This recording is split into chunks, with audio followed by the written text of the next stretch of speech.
can start off in the Christian life where we have a dream for our lives. We know that God has a plan for our lives, but then we start to get into the grind of it all, and events can start to take confusing turns. Maybe along the way we get mistreated by some people, we catch some bad breaks, we walk through some real tragedy, and real life like that can threaten to steal our hope. It can threaten to make us jaded and bitter. And as good Christians, we'll always say, I'm not bitter against God, I'm just kind of bitter against my circumstances. But in reality, all bitterness to some degree is bitterness against God. It says, he's over the circumstances, but he got them wrong. Bitterness in our hearts is basically our way of saying, God got it wrong in my life. God is not good in all that he does. And even preaching to ourselves the lie that God is not for me. And pretty often our bitterness against God may not look really violent. It can just look like quiet disengagement, where we're still going through the motions, still coming to church, but just not really caring. It's all going to go badly anyway, we think, so I'll just withdraw, I'll just be cynical, I'll just put up walls, I'll just not get too close to anybody. And we can even start to hear from people genuinely good things that God is doing in their lives, but then in our hearts we just kind of roll our eyes. And our worship becomes phony or forced. Our prayer lives dissolve. We put away the Bible. We live in apathy or just sort of in low-grade hostility toward God because of the way things have gone for us. And so today we're going to go to Genesis 37, and we're going to try to cover a large swath of scripture here, just kind of dabbling in and out until we get to the end of the story where we'll camp in the main passage.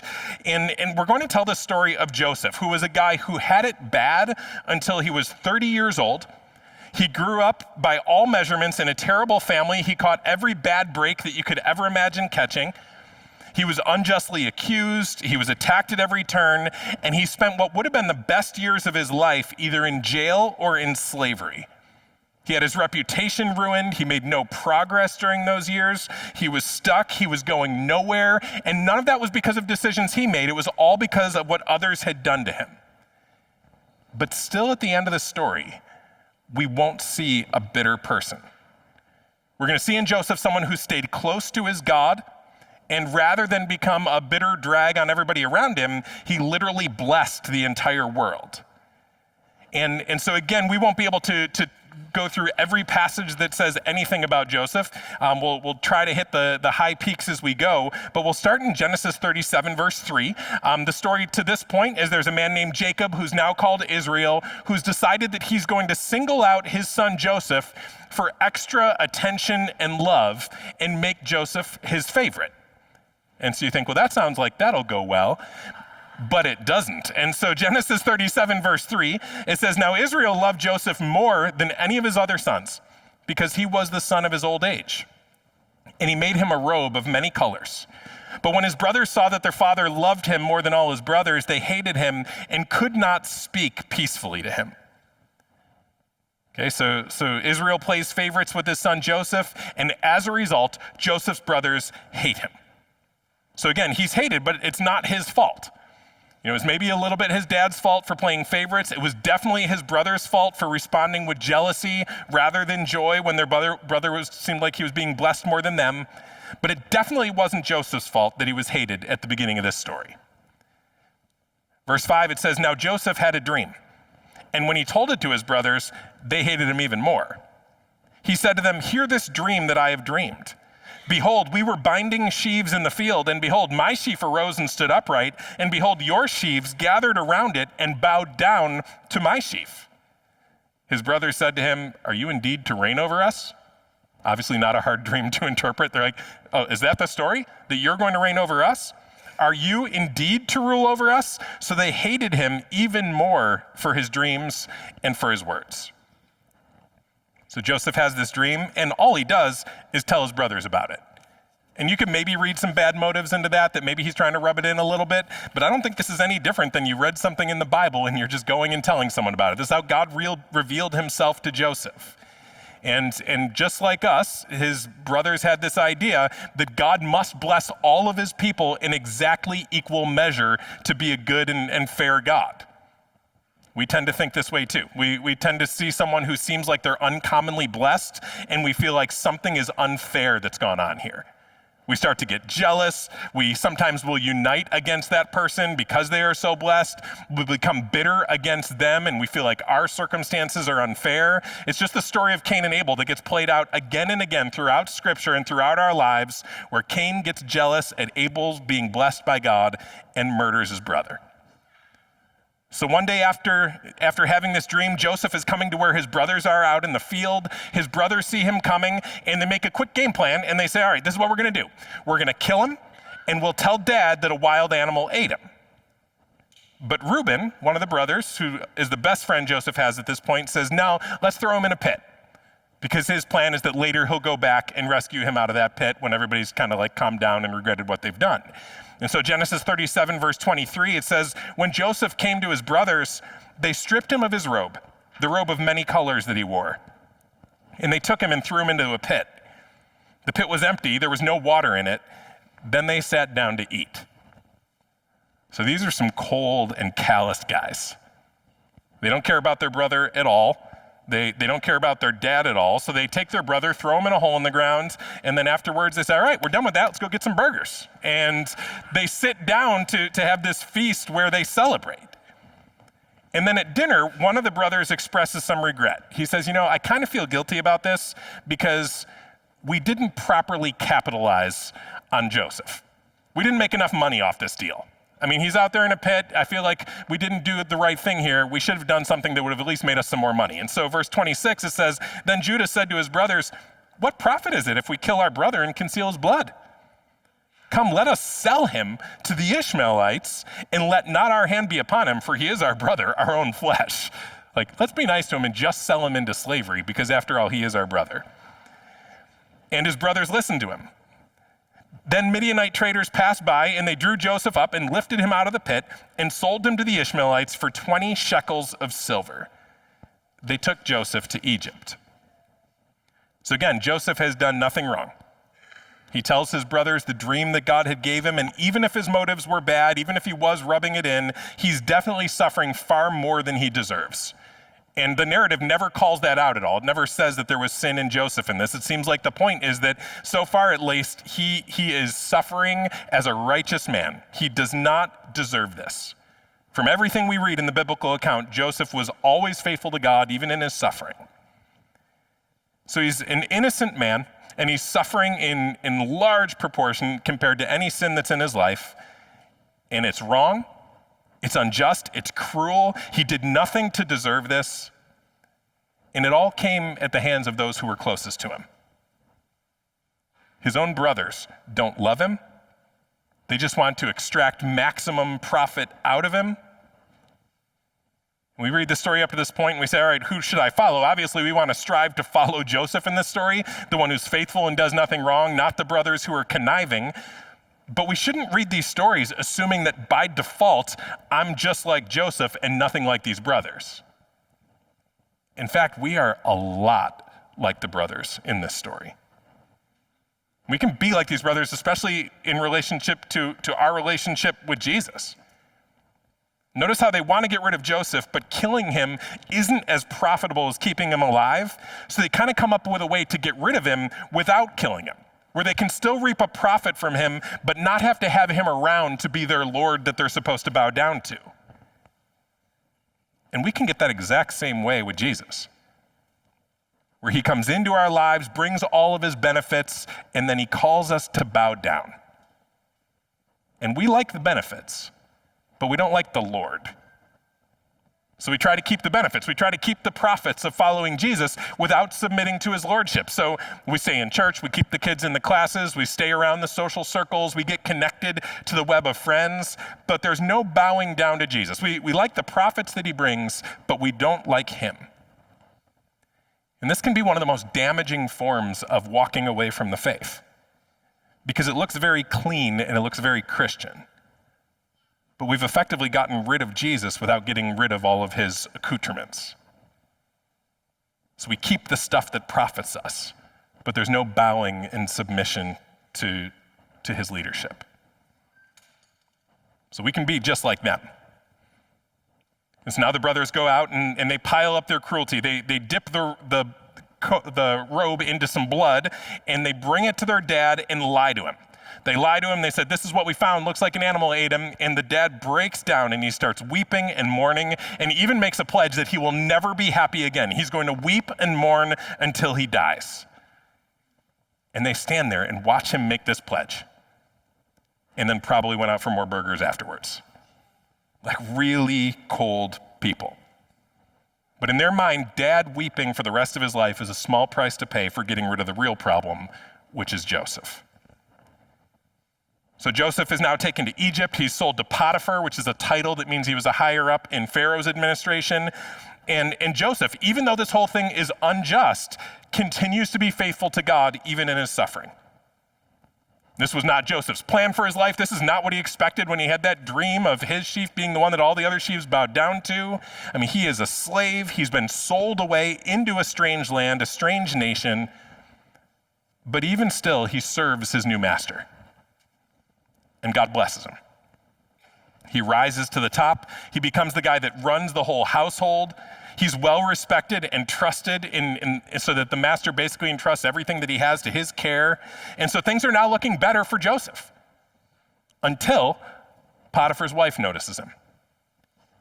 She tries to get him in bed with her. He runs away and resists temptation like a faithful guy. And she falsely accuses him of going after her. And so he gets put in jail. And then he's there for a long time through no fault of his own. So Joseph is an innocent guy who's suffering for sins that he didn't commit at the hands of his own brothers. I mean, most people in their lives would never experience this degree of rejection by family. But then also to have it all and lose it all a second time, he just continues to be the victim of horrendous injustice. But he stays faithful. And then even while he's in jail, he rises to power and he becomes the prison warden who runs the place. He keeps hearing from God. He's interpreting dreams for people. He interprets one dream for a cupbearer, and the guy promises, I'm going to get you out of this jail because you just interpreted my dream so well. But then that guy leaves and forgets that he made that promise, forgets all about Joseph, and Joseph stays in jail for 2 more years. So just pause in your mind this scene in the jail. And we know that if we'd read this, that there is going to be a good ending to this story. But there's no reason for us to think that in jail, Joseph knew that it would end well. He hasn't exactly been Mr. Good Luck up until this point. There's no reason for him to look at the way his life usually goes and say, well, this is going to end up well for me. He's been faithful to God. He preached the revelation that God gave him. He resisted temptation. He told the truth about his dreams. But now he's had these major, uncomfortably bad breaks come into his life. He's been mistreated and abandoned and lied about and forgotten. He's had his reputation destroyed unjustly. He's been abused by nearly everyone in his life. He has no friends, no brothers. He's totally alone. The one guy that he thought was going to get him out of there is MIA. So every glimmer of hope through the years has always been extinguished. But Joseph knew something about God. He knew God was sovereign. He knew that God is the sovereign God who guides his circumstances. But he'd have to look at his circumstances and say, why is he doing this? Why is his providence so strange? Because this is not how we think it should go. I mean, we think that the recipe is resist temptation, give it 5 minutes, and God will bless you. Preach the truth, and God will reward you. Work hard, be faithful, and it will go well. But at every turn here, under God's rule, Joseph experiences what seems like the opposite of cause and effect. So we'd certainly expect him to be getting bitter toward God. You'd expect there to be a festering anger toward his family. I mean, we kind of live in a day where just about everybody, our default mode is anger at our family growing up. And now sometimes it's very justified. Some people have had legitimately ugly and abusive home situations and have very little positive to say. But so often I'll sit with someone and they'll talk about all the negatives of growing up, and some of the complaints are kind of like first world problems. They're like, my parents provided a good home, but they didn't pay for all of my college. And you're like, okay, you're not the victim of an injustice there. You probably had good parents. But we're living in a day where nobody even tries to obey the 5th commandment, which is honor your father and mother. We just don't do that. But if someone sat in my office and said, well, this is how it was for me growing up. My brothers almost killed me. but that wouldn't have made them any money, so they sold me into slavery. I'd probably say, that's a legitimate beef. Like, I could understand you wrestling with some bitterness if that's how it was for you. And so Joseph has legitimate reasons for some growing anger, and I would imagine in the quietness of that prison, there was a temptation for his mind to drift toward thoughts of revenge. If I ever get out of this place, I'm going back to Canaan, and those boys are going to get a knock at the door, and it's going to be Brother Joe. And he's been working out in prison. So it is about to go down. But soon you're going to see the opposite in Joseph. You're going to see not bitterness, but forgiveness. Not wrath, but blessing. So we got to look at how he thought about God to be able to keep his faith not only intact, but to keep it warm in the midst of the coldest of circumstances. And so we'll get to that soon, but if you could turn over to Genesis 41 now. Joseph goes, he spends 2 more years in jail, and while he's there, Pharaoh has this dream that he wants interpreted. And the cupbearer says, that kind of reminds me of a guy. I was in jail, and this guy Joseph interpreted, I was supposed to get him out of there a couple years ago. So I could go get him, and he could interpret the dream. And so he does. Joseph comes and stands before Pharaoh. He tells him what his dream was, and he says, here's what your dream meant. It meant that there are going to be, the next 7 years will be years of abundance, but then they're going to be followed by 7 years of extreme famine. So he says, Pharaoh, this is what you should do. Find a wise and discerning man to run Egypt for you at your right hand. Someone who's going to tax 1/5 of all the produce of the land for the next 7 years, so that during the 7 years of famine, we can release it and provide food for the whole world because we knew this was coming. And that plan seemed like a good plan to Pharaoh. So Genesis 41, verse 37, it says, this proposal pleased Pharaoh and all his servants. And Pharaoh said to his servants, can we find a man like this, in whom is the Spirit of God? Then Pharaoh said to Joseph, since God has shown you all this, there is none so discerning and wise as you are. You shall be over my house, and all my people shall order themselves as you command. Only as regard to the throne will I be greater than you. And Pharaoh said to Joseph, see, I have set you over all the land of Egypt. So he makes him like the prince or the vice president here.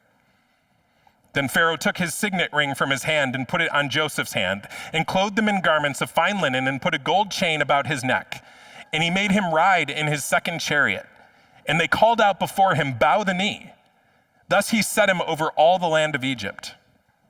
Moreover, Pharaoh said to Joseph, I am Pharaoh, and without your consent, no one shall lift up hand or foot in all the land of Egypt.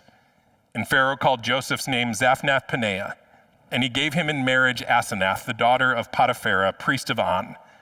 So Joseph went out over the land of Egypt, and Joseph was 30 years old when he entered the service of Pharaoh, king of Egypt. So now, without warning, things go from rags to riches for Joseph. He goes from prison to being Pharaoh's right-hand man overnight. Suddenly, at age 30, all of a sudden, he's in charge of Egypt. He's like the vice president here. Joseph comes out of jail, gets the VP job, and immediately starts blessing the world. He starts storing up the grain during the 7 years of plenty, and then when the famine hits, he's hard at work distributing it to the people who were coming from around the known world to get their food in Egypt. A couple years in, the famine gets so widespread and so severe, it hits Canaan, where Joseph's brothers and their father live, and so Joseph's dad sends the brothers to Egypt to buy their grain. Now, when they first go down to Egypt, they run into Joseph, but they don't recognize him at all. I mean, he's changed a lot in these years. He's aged. He's probably dressed different, dressed like an Egyptian at this point. He's made up like an Egyptian. He talks like an Egyptian, and I'm sure he walks like an Egyptian. So they don't recognize him at all. And if he had spent 15 years now allowing bitterness to fester, allowing anger to grow, now would be the time that he would send a couple soldiers to take out his brothers. He has the power to wipe them out, but that doesn't happen. There's no attempt at revenge, even when it's in his power to get it. There's no evidence that bitterness has spent a decade and a half festering in his heart. All throughout this story and all of these interactions with his brothers, he's already pursuing forgiveness. Now, things aren't restored yet between him and them, but that's what he's after from the moment that he sees his brothers. He has this heart of forgiveness. He has this eagerness for reconciliation and a readiness to restore. Now, he definitely doesn't trust them yet because forgiveness doesn't mean immediate trust. He puts them through some tests that we won't be able to go through today just to see if they're honest now, to see if they're spies, see who they really are. It's like he's done the internal work on his side of granting them forgiveness, and now he sets up for them a path to reconciliation. So forgiveness and freedom from bitterness doesn't mean that the relationship is everything that it once was. It doesn't mean that it's all restored in a moment. Trust takes time and it takes effort by both sides, and sometimes the other side doesn't make that effort, and so you can't fully restore the relationship. But we can grant internal forgiveness before someone ever even acknowledges that they've wronged us. And that has some real power. That even if they never acknowledge it, and we can never see that relationship restored, it can keep us from being changed for the worse by their sin against us. Notice from the very beginning when he runs into his brothers that Joseph is going after that. He's aiming for their repentance. He's working in hope that restoration could happen. He's forgiven on his side. He's free from bitterness. He doesn't pour out any wrath to punish his brothers, but the relationship isn't what it could be yet. He has no ill will toward them. He's already pursuing that relationship long before they ever changed. And finally, if we skip to Genesis 45, he's kind of got them over for dinner. And in chapter 45, he reveals himself to them. They're all kind of sitting around. They still don't recognize who he is. He's kind of holding it together, not telling them who he is. And then Genesis 45, verse 1, it says, "Then Joseph could not control himself before all those who stood by him. He cried, 'Make everyone go out from me.' So no one stayed with him when Joseph made himself known to his brothers. And he wept aloud so that the Egyptians heard it, and the household of Pharaoh heard it. And Joseph said to his brothers, 'I am Joseph. Is my father still alive?' But his brothers could not answer him, for they were dismayed at his presence. But Joseph said to his brothers, 'Come near to me, please.' And they came near. And he said, 'I'm your brother, Joseph, whom you sold into Egypt. And now do not be distressed or angry with yourselves because you sold me here, for God sent me before you to preserve life.'" So he says, "Come here." He embraces them. He's not bitter against them. He tells them not to be worried and also not to be angry at themselves, even though they're clearly the ones who did this evil.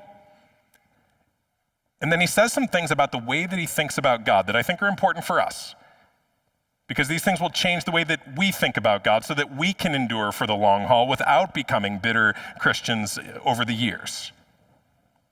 He says, "Don't be in distress, don't be angry at yourselves, because God sent me here." It's almost like he's saying it wasn't you, it wasn't God. And we read that and we know that's not really the whole truth. I mean, it was them. Like, they threw him in a pit.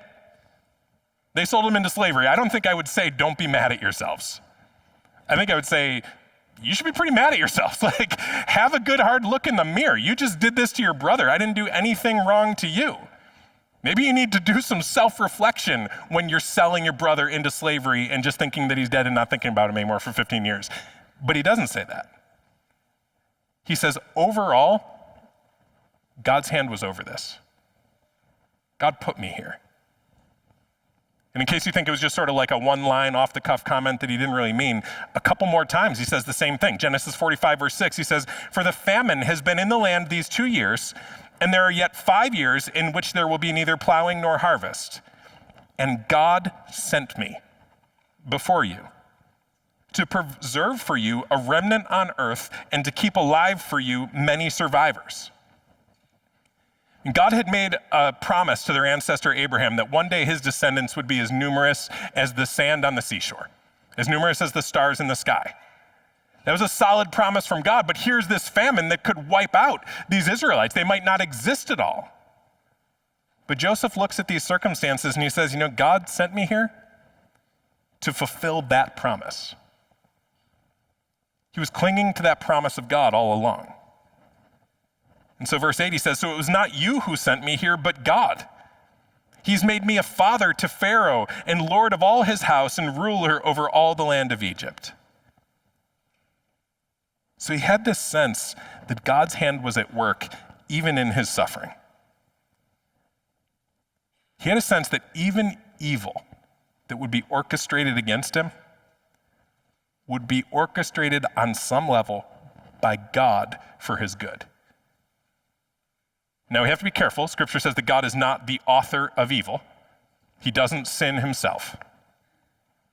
But he does use even evil in human hearts to bring about the good end that he's planned. Now, granted, at this moment in the story, it might be easier for Joseph to say these things. I mean, at this point, he's loaded, he's powerful, he's married. He can kind of sit back and say, look at that, God worked all that out for good. It was probably a lot harder for him to talk that way in prison. But there's no way that he came out of prison with no vengeance in his heart at all, unless he was already thinking like this to some degree. And this is some truth that we need to cling to. When life doesn't go the way we wanted, when we've been wronged, when someone sins against us, when we've suffered unjustly, when it seems like in our lives we're getting worse than we deserve, when life doesn't go the way we hoped when we sat in the guidance counselor's office our senior year and plotted out our brilliant future, we do have a promise that God works all things together for good for those who love him and who are called according to his purpose. So while we don't have to call the evil that happens to us good, we don't do that, we can say that God always keeps his promises. It's where our hope is. He does work things together for our good. And there are more elements to the way Joseph thought about God. Turn over to Genesis chapter 50, starting in verse 15. At this point, now Israel has died. He was old. They had all moved down to Egypt. Joseph had provided for all of them, gave them the best land, made sure they were taken care of. And then Genesis 50, verse 15, it says, when Joseph's brothers saw that their father was dead, they said, it may be that Joseph will hate us and pay us back for all the evil that we did to him. So they're thinking, oh no, now dad's gone. And maybe he just kept us alive to be nice to dad. But deep in his heart, there must be vengeance. I mean, we really wronged this guy. So now we've got to lie. We've got to go and manipulate Joseph so that we can stay alive. Verse 16, so they sent a message to Joseph saying, your father gave this command before he died. Say to Joseph, please forgive the transgression of your brothers and their sin, because they did evil to you. And now please forgive the transgression of the servants of the God of your father. Joseph wept when they spoke to him. So they make up this story. Joseph said this thing before he died. He said, you should take care of us. They're taking God's name in vain here. They're using this spiritual language to manipulate their brother. And they're afraid of Joseph because they fear that he must be just like them. That he must be a manipulator too. He must not be genuine. And there has to be a temptation for Joseph to be like them. To say, you guys ruined my life. Dad just died, but you gave him decades of mourning. Mom had died. I never got to see her again or ever say goodbye. You come here. I do nothing but care for you. I've never done anything wrong to you. And now you come here and you talk to me like I'm just like you. Because what can happen sometimes is some people, because their hearts have not been changed by God, they'll assume that nobody else's heart has been changed by God. Because their faith is not genuine, they'll assume that the faith of others is not genuine. Or sometimes even when we go through life where we go a long time without seeing the power of God at work in our own lives, we can start to have a hard time believing that God could really be at work in somebody else. We can assume anyone professing the faith or to want to follow him must just be manipulating. We can assume that everybody's just like us. But Joseph really was different. He's been changed and purified and sanctified and made more gracious by the grace of his God. Look at verse 18. You can see some of the faith that he had that kept him from this bitterness. His brothers also came and fell down before him and said, behold, we are your servants. But Joseph said to them, do not fear, for am I in the place of God? As for you, you meant evil against me, but God meant it for good, to bring it about that many people should be kept alive as they are today. So do not fear. I will provide for you and your little ones. Thus he comforted them and spoke kindly to them. So look at the way he thinks. He knows that he's not God. This means that he doesn't feel like he has to be the one who punishes them for the wrongs, because God will. John Piper says, if you hold a grudge, you doubt the judge. And sometimes we hold grudges and we kind of plot revenge because we doubt that God will be good enough to actually sort it all out in the end. But Joseph says, the reason I'm not sorting it all out here is because I'm not God. And so much of our bitterness can come from our drive to judge and to punish, to expose. But Joseph was totally at peace with letting God do all that. There can be a real temptation for us to become evil to defeat evil. Tim Keller says the fastest way to become like Satan is to try to be God. And we think we have to do the punishing, we have to do the exposing, we have to do the avenging. But Joseph recognized the line between him and God. He said, I'm not him. Also, he knows that God is good even when people wrong him. He says, this same thing that you intended for evil, God had an intent too. And that was to bring about good. And then he's active. He's actively looking for opportunities to repay evil with good. In this story, he gives them the best of the land. He gives them food. He gives them a place to live. He gives them his riches. He genuinely doesn't want to see them suffer. He wants to see them blessed. Look at how different he is from his brothers. His brothers were so mad that he was so blessed at the beginning of the story, and all Joseph wants to do at the end of the story is bless his brothers. There's a real change in his heart. And so heading into Christmas, if you have someone who's wronged you, you have a real enemy. Do you think this way? Do you recognize that you're not God and you know God can sort a lot of things out that you can't sort out anyway? Are you more affected by God's grace, even in a bad situation, than you are by the wrongs that you've endured?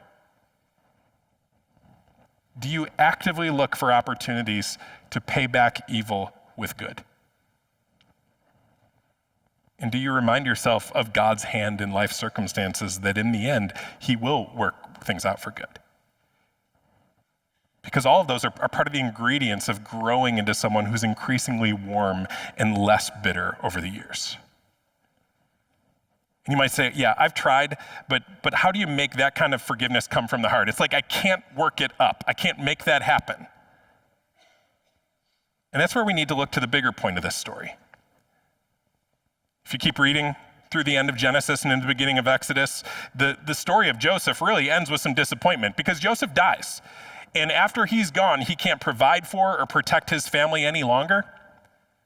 They continue to multiply and they get strong, but the Egyptians get afraid of them, so they enslave them all in the land of Egypt. There's like this limit to what Joseph can do, and until you get to Moses, it seems like the story ended badly. Moving all of his family to Egypt in the end went badly because he couldn't be there for them to save them from the threats in the next generation. Well, Jesus in the New Testament taught us that the whole Bible, even the Old Testament, which was written before his birth, is a book about Jesus. In John 5:39, he says, you search the scriptures because you think that in them you have eternal life, and it is they that bear witness about me. So when we read this story, we're looking for a true and better Joseph to come. That there was a better prince than Joseph who would come. In Joseph's story, he was sold by his brothers and left his home and his father and his comforts totally unwillingly. He didn't want to do those things. Those things just happened to him. But there's someone better. Jesus came and he left his father's side willingly. He gave himself knowingly to be hated by his brothers. Like Joseph, Jesus was sold for silver. Joseph did very little wrong and was punished anyway. Jesus did absolutely nothing wrong and was punished even more than Joseph, being nailed to the cross. Joseph was falsely accused by Potiphar's wife. Jesus was falsely accused, leading to his crucifixion. And when they were crucifying Jesus, even while he was on the cross, he was already pursuing the forgiveness of those who were nailing him there. He was being killed by these people, and he's crying out, "Father, forgive them, for they know not what they do." And Jesus has no ill will toward them and is already pursuing forgiveness long before they really changed. And even more than Joseph, Jesus was always completely faithful, even in his suffering. Jesus was thrown in a pit in the ground, but came out alive. He rose again.